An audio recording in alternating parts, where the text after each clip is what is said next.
I'm Emily. And I'm Clark. On Sailing Vessel Temptress. And this is our June 2020 Adventure Log.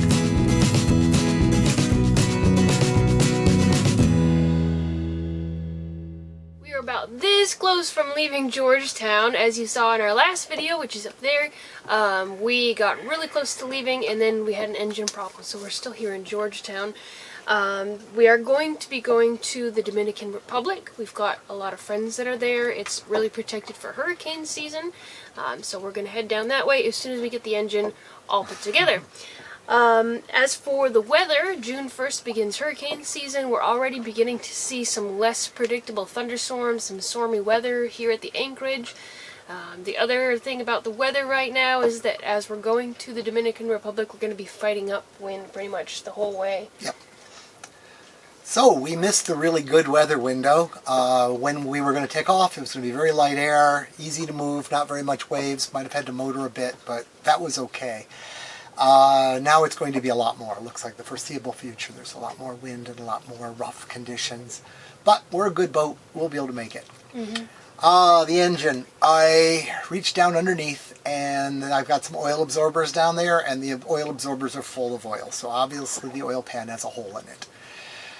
It means I have to lift the engine up out of its mounts, up several feet up in the air so I can get the oil pan off, put on a new oil pan. It means I have to get a new oil pan. I found one in the States, and it's being shipped to a friend who just happened to be coming out, a friend of a friend. So we should have an oil pan in our hands later this week, which should be good.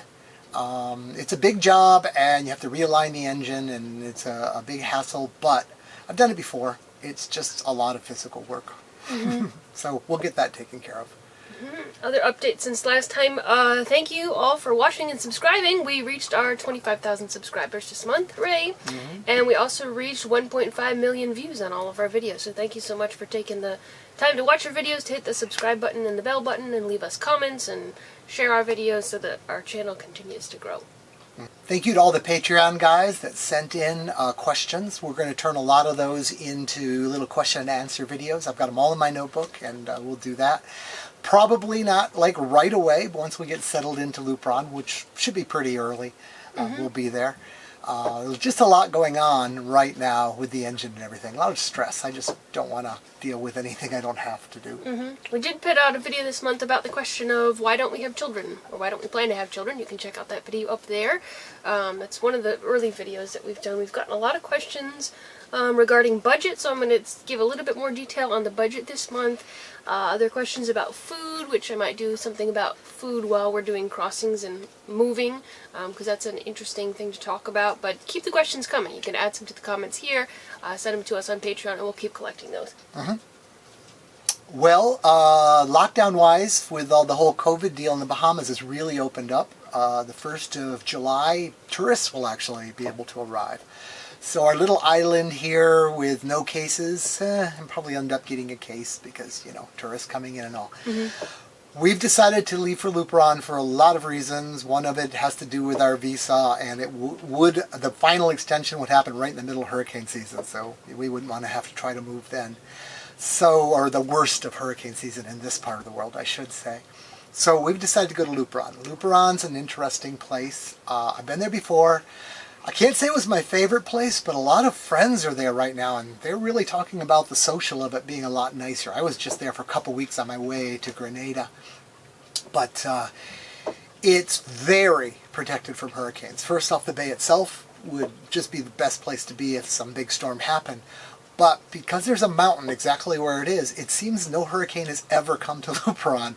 There are some houses there that are made out of literally sticks, and the big bad wolf could blow them down.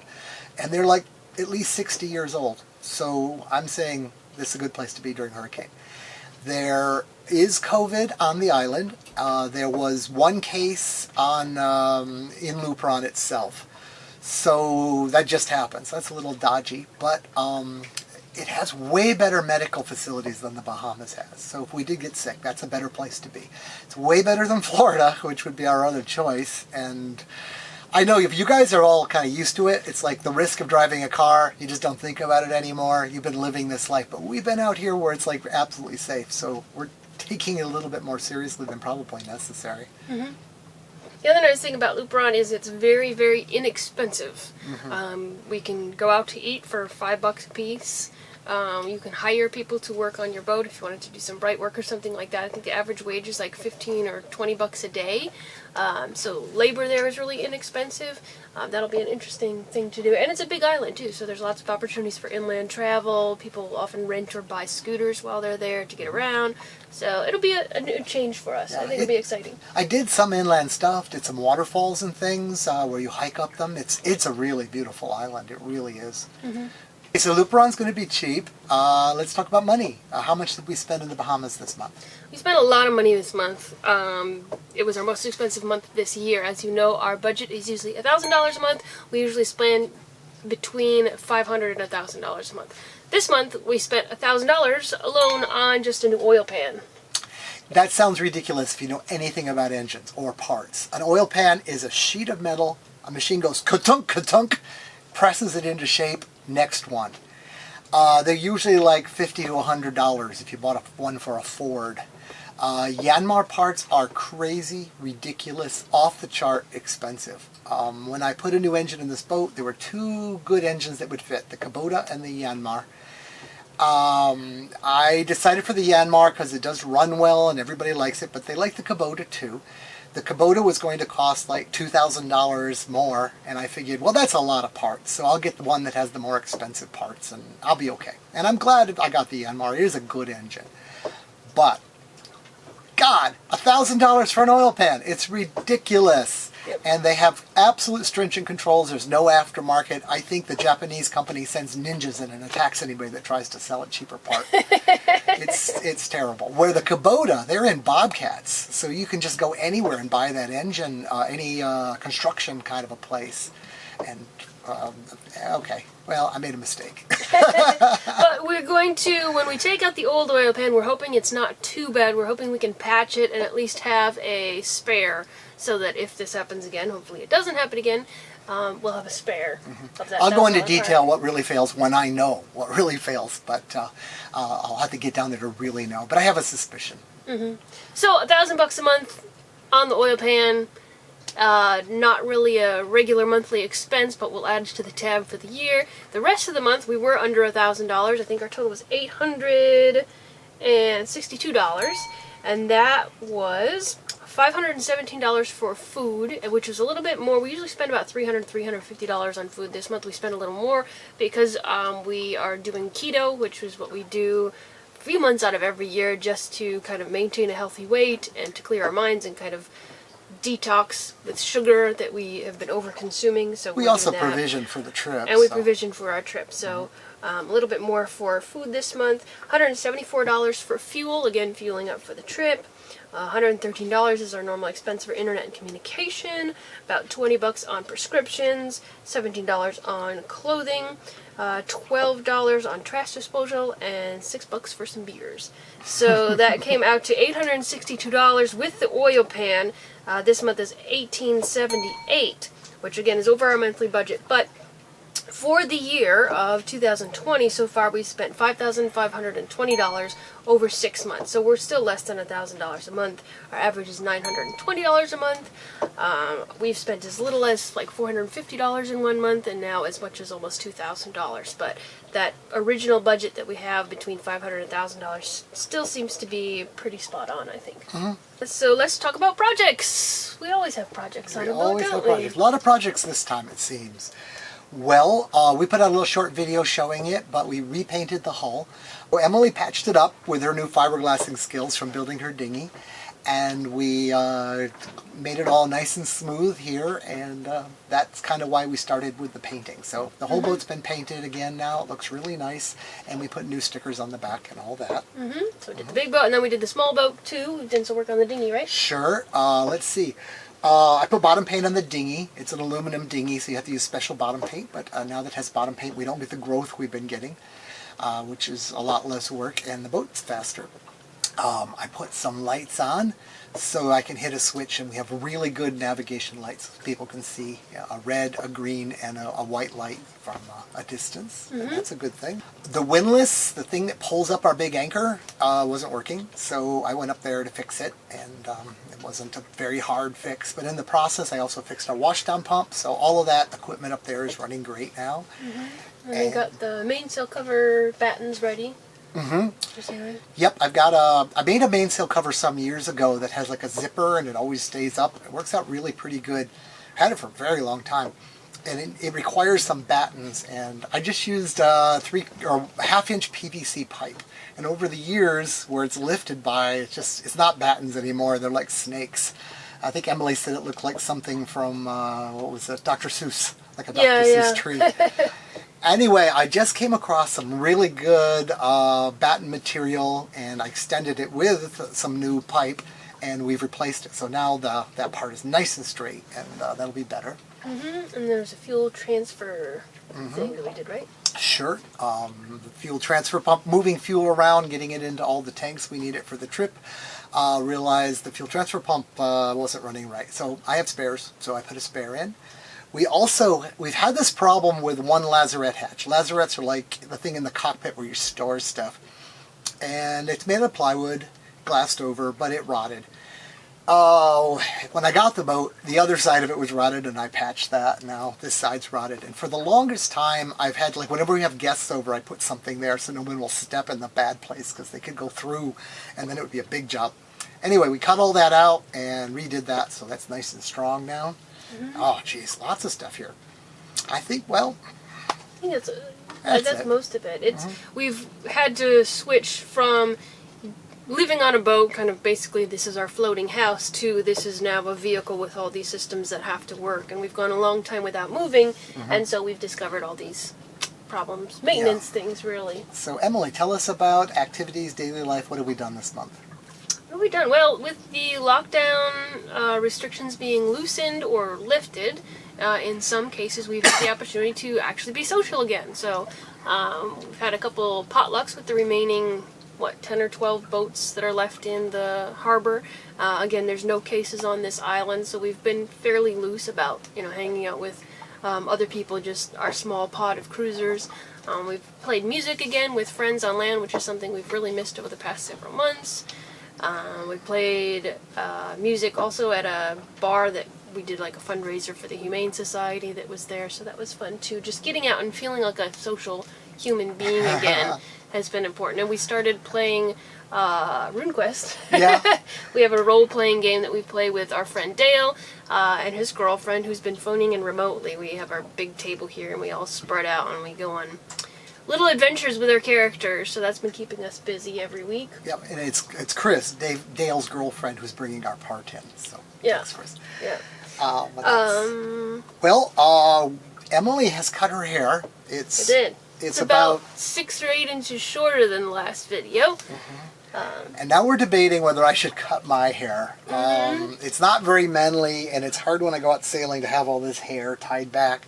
It comes loose, and I got to do things when I've got to do things. But Emily really likes long hair. I like his hair. So we're trying to decide. But all my life I had regular man-length hair.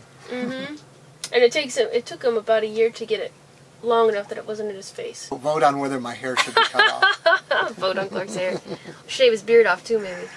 You did some work for our friend who needed a mooring line. Yeah, a friend, because of the whole COVID change, decided that the best thing for them is to leave the boat in the Bahamas and fly back. He's not got the greatest of health.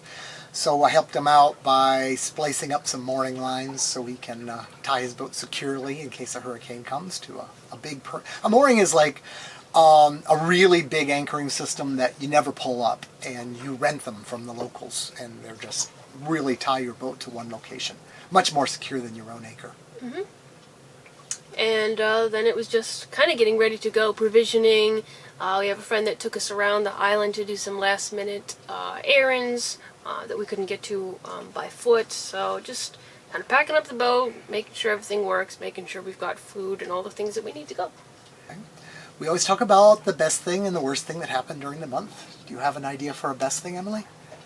I think being able to hang out with other human beings again has been nice, and I guess I'm thankful also that we are on an island or off an island that has no cases of COVID-19. So there are still rules and emergency orders and things like that in place, but I'm very thankful we're not in Florida right now, which is where we would normally be. And I'm thankful that we're able to see people again and just hang out and be humans again. I like that the DR is officially open. People were being able to get in. There may have been bribes involved. I don't know how it worked, but it was dodgy. And now it's official. They've opened up to boats coming in. And in this region of the world, and I don't want to go down to Panama this season because I want to have vaccines before we go far. But the DR, particularly Luperon, is just the best place to be, and I'm just very glad they've officially opened up to people like us. So we'll have a home for our home throughout hurricane season. If we were to fly back to the States and then fly back to the boat and go somewhere, there's a lot of countries right now that are saying if you've been in the States at all recently, you can't come in. And so that's an interesting place to be in, and one of the big reasons, like, okay, we would love to fly back to Florida and take care of some things, maybe stock up on some things and then fly back out, but at this point it's not worth the risk of maybe being separated from our boat. So that's kind of why we're continuing to move. Yep. And I think the DR is a good choice because we self-insure our boat. We've got liability or whatever we need if we go into a boat yard, but we don't buy some big fancy insurance policy, so we really are responsible for making sure our boat doesn't and we can go where we want damaged. to go. We don't have to get special permission from an insurance company. Worst parts? Well, the worst part, as you saw in the last videos, we were like so ready to go and then kaput. Yep. The engine didn't work. That's always a rude surprise, especially because he did so much work in timing this weather window so perfectly that we could just go at whatever pace we sort of wanted. Now we're in the mode where we're going to have to wait for a weather window and then run to an island and get tucked in and secured and wait for weather to pass, and then we're going to have to rush to another island within a 12-hour period and wait there, and it's just a different mode to be in. So that's kind of annoying, but life's an adventure, and that's the adventure that we're going to be on this month, in July, this next month, is dodging weather. Okay. Well, we try to live an intentional life. What have we done that was intentional this month? Well, we've changed our diet. Like I said, we do that every year, and that helps us have clearer minds. I think when we reduce the number of carbs we're eating, we tend to have fewer ups and downs in terms of energy level, in terms of mental ability, and just feels good to be more conscious of what we're eating again. So that's a big intentional living thing. We talked about our family choices, about not having children and just being a family, the two of us, plus this big amazing world and network of other cruisers that we live in. So that was something we talked about that was intentional this month. And we've kind of committed to keeping the boat more ready for sea. Partly systems, testing them a little more, but with the lockdown, it just became our cottage on the water. We really couldn't go anywhere, so it didn't seem like we needed to test the equipment quite so much. And the interior, just keeping things ready so that if we need to move while we're traveling, we're anchored someplace for 2 days, but if the wind changes and we have to leave, we just can't have like a table full of stuff. Yeah, or if the anchor starts dragging, we need to just drop everything and run up and take care of the anchor, not worry about the knife I left on the counter that's going to go flying across the boat. Yeah. Or tying my hair back. Yeah, all kinds of things we have to do. And the last thing we do every month is say thank you. So we got some thank yous this month. Yeah. A friend Steve came over to help me clean the boat bottom. Steve he's just like native in the water. He's one of the guys that kind of got PADI going. PADI is like for scuba divers, and you can be a diver, you can be a dive instructor, or an instructor of dive instructors. When you get to the top of the list, the guy that taught that class, it's Steve. Anyway, he comes over. He says, well, you don't really get in the water. I'll just do it all. So I threw my hookah gear down to him, and hour or two later, he comes up and the boat's clean as a whistle. So and thank you very much, Steve. Yeah. Thanks to him. And thanks to Chris for bringing our new oil pan. The timing was very serendipitous that it broke, and she's going to be here next week. So that'll be good. And thank you to all our patrons for Yeah. supporting us. We're getting a few more every month, and it just feels so good. It feels like we're doing good work when someone gives us $5 a month. And we do Patreon different than other people. Usually it's per video, but we just do it per month. So if you give us $5, it's only going to cost you $5 a month, even if we made 10 videos. Not that we ever made 10 in a month. And you can ask us questions, you can send us messages. We're putting other special stuff out there that we're not releasing on YouTube. Like there's a documentary idea we've been toying with for the last year or so, so we just put out a little bit of a sneak peek of what that might look like. So if you're interested in what we do and you want to support us and help keep these videos coming, feel free to check out our Patreon page, send us $1 or $2 or whatever. Sure, if you can. Well, I guess that's it for this month. Goodbye from Temptress. Thanks for watching.